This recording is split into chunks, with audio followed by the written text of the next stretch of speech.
একটা লোকের নামে 12টা কেস, তার মধ্যে 3টে মার্ডার কেস। এবং এর আগেও কিভাবে আমরা শুনেছি কোথাও খাপ পঞ্চায়েত হয়, এখানে তৃণমূল পঞ্চায়েত, সরাসরি টিএমসির নেতা এবং গুন্ডা মস্তান, পশ্চিমবঙ্গকে মুসলিম রাষ্ট্র হিসেবে ঘোষণা করা হামিদুর রহমানের সবচেয়ে বড় হাতিয়ার। আমি মুখ্য সচিবকে লিখব কোচবিহারে অপরাজিতার ঘটনা এবং চোপড়ার মেহরুন্নেসার ঘটনা, এই দুটো ঘটনাই সিবিআই কে ট্রান্সফার করার জন্য বাংলার মহিলা মুখ্যমন্ত্রী যেন রেকমেন্ড করেন। আমি মুখ্য সচিবকে লিখব, যদি গ্রহণ না করেন এই মামলা দুটো ট্রান্সফার করার জন্য যে আইনের আশ্রয় নিতে হয় প্রয়োজন হলে তাই না। আমি আপনাকে বলি, ইতিমধ্যে মাননীয় রাজ্যসভার সাংসদ শ্রমিক ভট্টাচার্য তিনি অ্যাট্রোসিটি এগেনস্ট ওমেন, চাইল্ড এবং মাইনরিটিস যেটা বলতে পারেন, ল অ্যান্ড অর্ডার তো স্টেট সাবজেক্ট, আপনি as a whole law and order নিয়ে তো কেন্দ্রের ডাইরেক্ট হস্তক্ষেপ করার কিছু নেই। এমনিতে বড় জোর রিপোর্ট চাইতে পারে, লিমিটেশনটা বুঝতে হবে।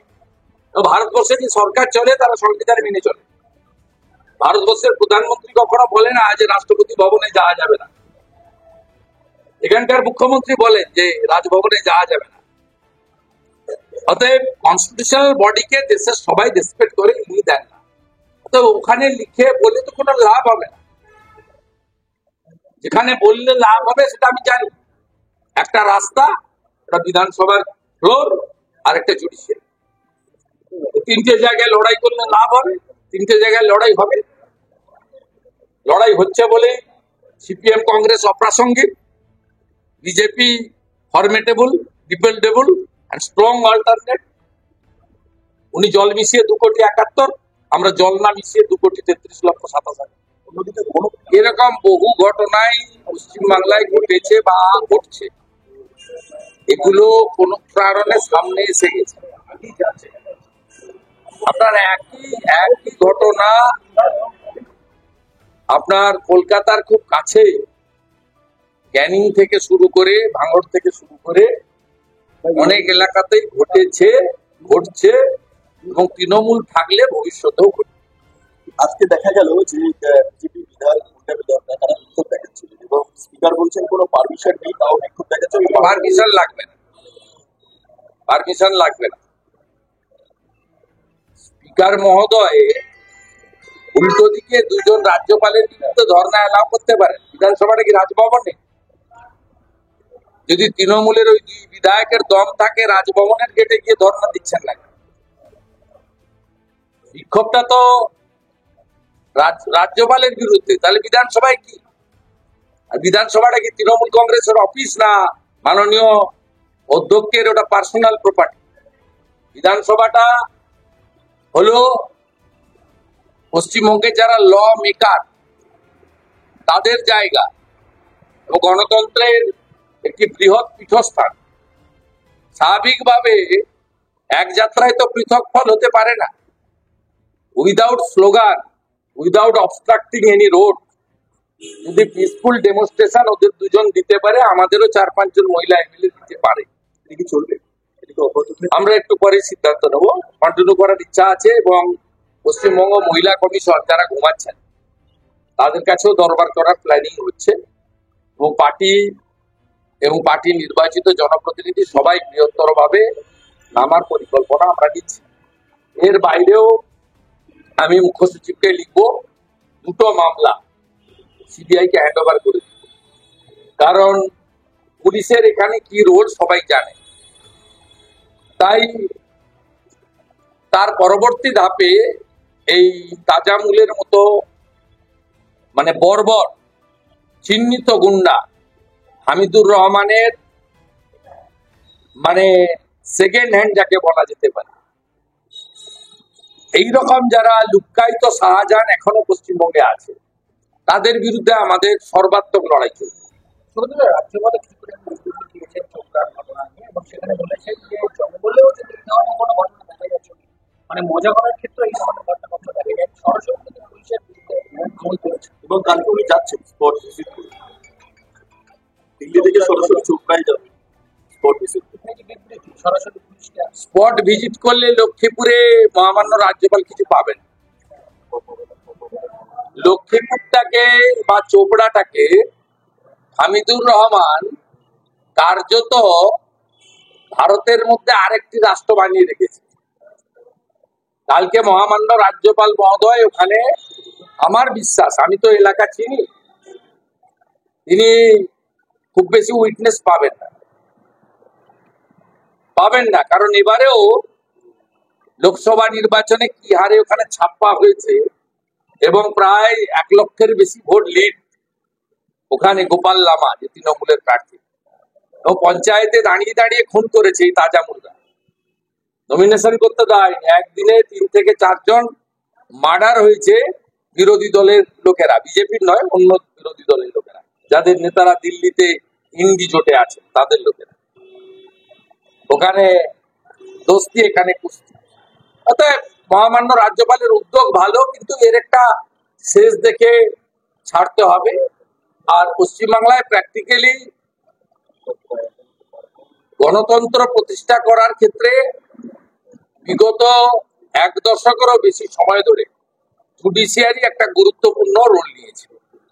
আপনি যদি 2007-এর জাজমেন্ট গুলো দেখেন, সেই সিঙ্গুরের তাপসী মালিকের জাজমেন্ট বলুন, 14ই মার্চের নন্দীগ্রামের গণহত্যার জাজমেন্ট বলুন, রিজওয়ানুর রহমানের কেসের জাজমেন্ট বলুন, পরবর্তীকালে নেতাই গণহত্যার জাজমেন্ট বলুন, প্রত্যেকটা ক্ষেত্রে জুডিশিয়ারি একটা গুরুত্বপূর্ণ ভূমিকা নিয়েছে। এবং এখানেও রামপুরহাটের বকটুই থেকে শুরু করে, হাঁসখালি থেকে শুরু করে পশ্চিমবাংলায় এখনো যেটুকু ডেমোক্রেসি আছে, সেই আমাদের মতো ল মেকারদের কথাই বলুন, এমপি এমএলএ, ব্যুরোক্রেসির কথাই বলুন, মিডিয়ার কথাই বলুন, বা জুডিশিয়ারির কথাই বলুন, ডিউ টু জুডিশিয়ারি আছে। অন্য কারোর কোনো ভূমিকা নেই, যে ভূমিকা অন্যদের নেওয়া উচিত যারা সাংবিধানিক বডি হোল্ড করছেন, কাস্টোডিয়ান।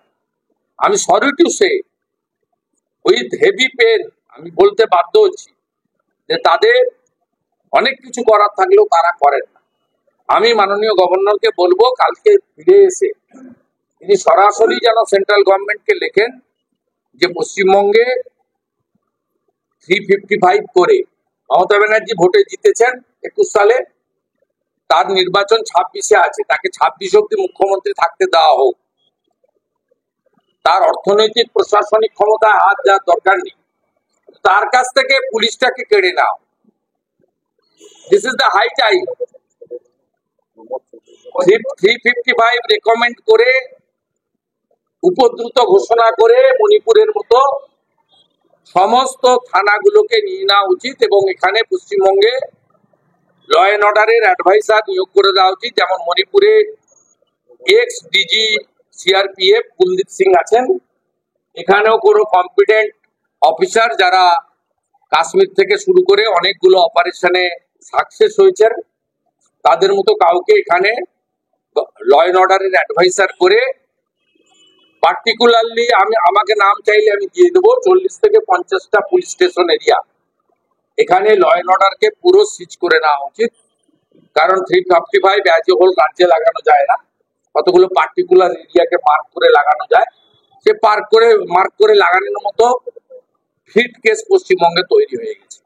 তাই গভর্নর সাহেবকে বলবো, উইথ স্পেসিফিক রেকমেন্ডেশন, আপনি চাইলে পারেন, you are the constitution head of the state, আপনি প্রপার রেকমেন্ডেশন কালকে ফিরে এসে করুন, আমরা আপনার সাথে আছি। আজকে দেখা যাচ্ছে সিভিল ভলেন্টিয়ার হাতে লাঠি নিয়ে রোগীর আত্মীয়দের মারছে, ন্যাশনাল সব জায়গায় সিভিল ভলেন্টিয়াররাই করি, ভোটও করলে সিভিল ভলেন্টিয়ার। না না, এরা বিচার মানে না তো। মুখ্যমন্ত্রী তো সরাসরি বলেছেন ওবিসি রিজার্ভেশন নিয়ে জাজমেন্টের পরে, যা আমি মানি না। এবং তারপরেও সুপ্রিম কোর্টের চিফ জাস্টিস, হাইকোর্টের চিফ জাস্টিসের সঙ্গে মিটিং করে জ্ঞান দিচ্ছেন যে জুডিশিয়ারিকে নিরপেক্ষ হতে হবে। কি নিরপেক্ষ হতে হবে? আপনি একমাত্র পলিটিক্যাল পার্সন আফটার ইন্ডিপেন্ডেন্স যাকে মহামান্য বিচারপতি কৌশিক চন্দ্র ফাইন করেছেন 5 লাখ টাকা, বা আপনাকে 5 লক্ষ টাকা নিজের অ্যাকাউন্ট থেকে দিতে হয়েছে। ক্যালকাটা বার অ্যাসোসিয়েশনের অ্যাকাউন্টে টাকা আছে 5 লক্ষ টাকা। আপনি একমাত্র লোক। এত বড় স্ট্রিকচার এবং পানিশেবল মানে জাজমেন্ট, এবং তার উনি আপিল করতে পারেননি সুপ্রিম কোর্টে। 5 লক্ষ টাকা ওনাকে দিতে হয়েছে স্টিপুলেটেড টাইমের মধ্যে। অতএব উনি ঘোষণাই করেছেন, আমি মানি না। আজকে পশ্চিমবঙ্গে একটাও চাকরি হবে না। কেন হবে না? তার কারণ হচ্ছে 2010 সালে পর থেকে ওবিসি সার্টিফিকেট বাতিল হয়েছে। আপনি ওবিসি রিজার্ভেশন দিয়ে রেখেছেন 6-4, ওবিসি এ আর বি।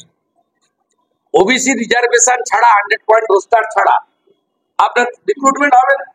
আপনি বলছেন আমি ডিভিশন বেঞ্চের কলকাতা হাইকোর্টের জাজমেন্ট মানি না। সুপ্রিম কোর্টে কবে যাবেন কিনা আমি জানি না। যতক্ষণ না সুপ্রিম কোর্ট থেকে আপনি এটা স্টে করতে পারছেন বা নাল এন্ড ভয়েড করাতে পারছেন, ততক্ষণ এই জাজমেন্ট থাকবে এবং কোনো রিক্রুটমেন্ট হবে না। এত গোয়ার্তুমি কেন আপনার?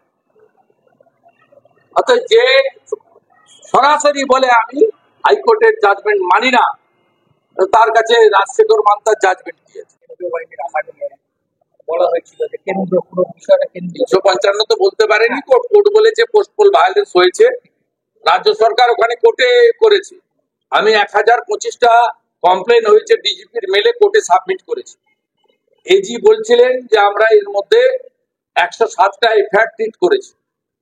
তা 107টা এফআইআর ট্রিট হলে ল অ্যান্ড অর্ডার নেই, এখানে প্রমাণ হয়েছে, সেটা প্রমাণ করা হয়েছে। এবং এজি সাহেব বলছিলেন যে কোনো ঘর ছাড়া নেই। আমি আমার লয়ারের মাধ্যমে 1821 জনের নাম আমি কোর্টে সাবমিট করেছি, তার আগে ডিজিপি কে মেল করেছি। অর্থাৎ প্রমাণ হয়ে গেছে। Honourable justice, senior justice Harish Tandon যে ডিভিশন বেঞ্চ, তারা ক্লিয়ার বলে দিয়েছে যে পশ্চিমবঙ্গে পুলিশের role to save the democracy, to prevent the incident after counting, police fail করেছে।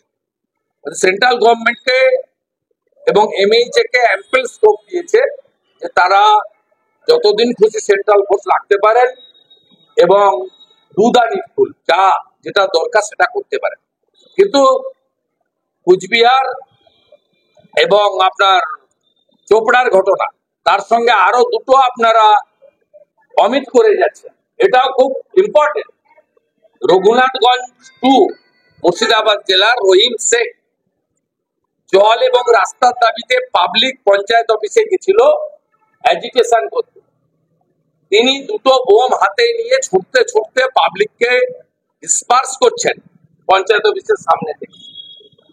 He is a elected member, his name is Rahim Sheikh, he belongs to Trinamool Congress. Trinamool Congress is the ruling party of the state.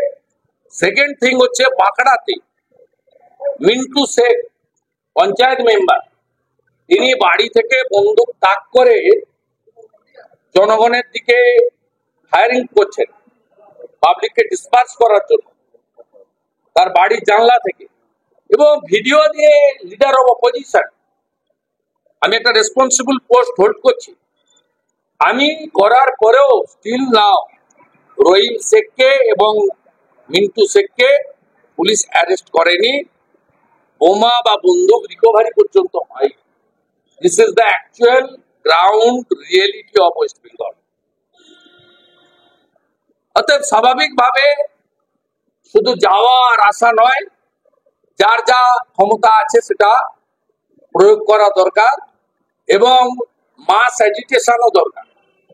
West বেঙ্গলে মাস এজিটেশনও দরকার, এবং আমাদের মহিলা এমএলএরাও যেমন করবেন, আমিও পাবলিককে জড়ো করে আমরাও আগামী দিনে আরো বৃহত্তর আন্দোলনের দিকে আস্তে আস্তে ধীরে ধীরে যাব। এমন কিছু আছে যেটা পুলিশের মিথ্যাচার বন্ধ হয়ে যাবে। এভিডেন্স অ্যাক্টে যা বলে গেছে, এই যে ফলস কেস হয়, আমার নামে যে 45 কেসেস, এই কেস তো দাঁড় করাতে পারবে না অনন্তকাল ধরে চার্জশিট না দেওয়া। কোর্টে কেস ডায়েরি প্রডিউস না করা, এ তো টাইম মেনে দিয়েছে যে 3 দিনের মধ্যে সিডি দিতে হবে, 1 মাসের মধ্যে ইনভেস্টিগেশন কমপ্লিট করতে হবে। এই যে তৃণমূলের যে পুলিশ কাস্টডিতে চাওয়া, অ্যান্টিসিপেটরি বেল চাইলে সিডি প্রডিউস না করা, অনন্তকাল ধরে চার্জশিট না দেওয়া, এভিডেন্স আপনার যে কোনো ভিডিও ফুটেজ, মোবাইল ফোন, যে কোনো সিসিটিভি ফুটেজ তাকে এভিডেন্স অ্যাক্টের বাইরে ছিল, সেগুলো এনেছে। এটা খুব খুব মানে স্টিপুলেটেড টাইমের মধ্যে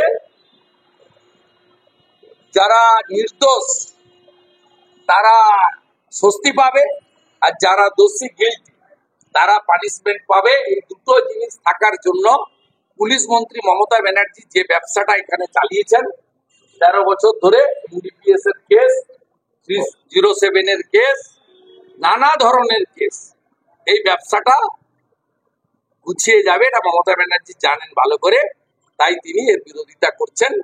যখন আইন পাস হয় পার্লামেন্টের দুটো ফ্লোরে অপোজিশন করেন, ঘুমাচ্ছিলেন তখন, আর এখন যখন আইন এনফোর্স হচ্ছে তখন এগুলো করতে চাচ্ছেন। এটা তো এখন ইরেলিভেন্ট হয়ে গেছে, আজকে এনফোর্স হয়ে গেছে।